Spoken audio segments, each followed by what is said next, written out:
Everyone says you need to dry aloe vera cuttings before planting, but what if I told you that's not always true?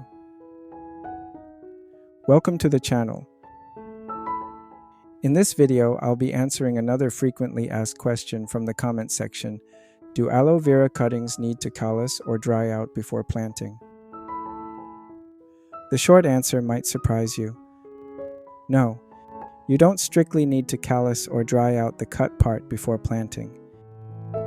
You can put aloe vera cuttings directly into the soil immediately after cutting, regardless of whether the plant is small, medium-sized, or large.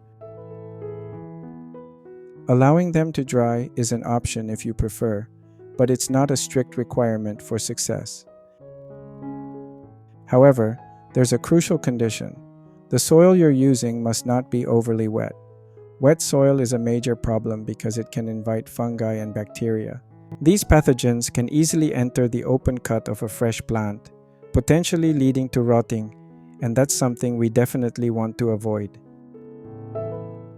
For your plant's safety, and because I can't know the exact soil conditions or medium you, the viewer, are using, I always recommend allowing the cut end to dry first. This simple step significantly reduces the risk of rot by letting a protective layer form over the wound, especially if your soil happens to be a bit too moist. But there's a crucial instance when you absolutely must callus and dry out the cut part before planting. This is when you're cutting the plant to save it from rotting, whether it's leaf rot or root rot. After you make the cut to remove the rotted portion, the decay often doesn't stop immediately. It can still affect a small portion of the remaining plant as it tries to heal.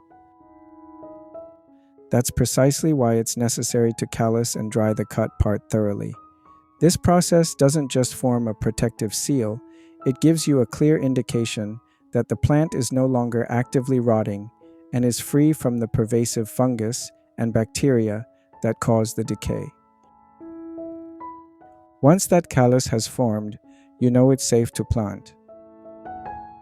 On a related topic, if you watched my previous video, Why Aloe Vera Leaf Rot and How to Stop It, you saw me cutting a plant to save it from rotting. I didn't throw away the pot with the remaining stem and root ball, and guess what? After just a few weeks, the stem and root ball grew new pups.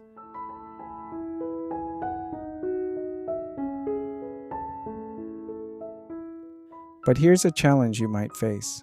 Those pups growing directly on the stem are above ground.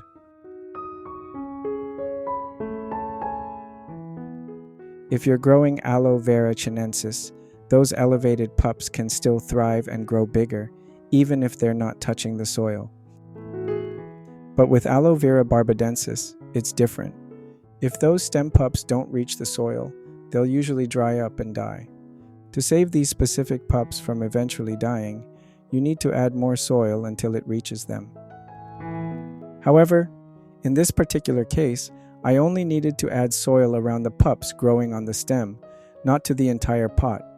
If I had covered the whole pot, it would have buried the other pups growing from underground, and they could have suffocated and died.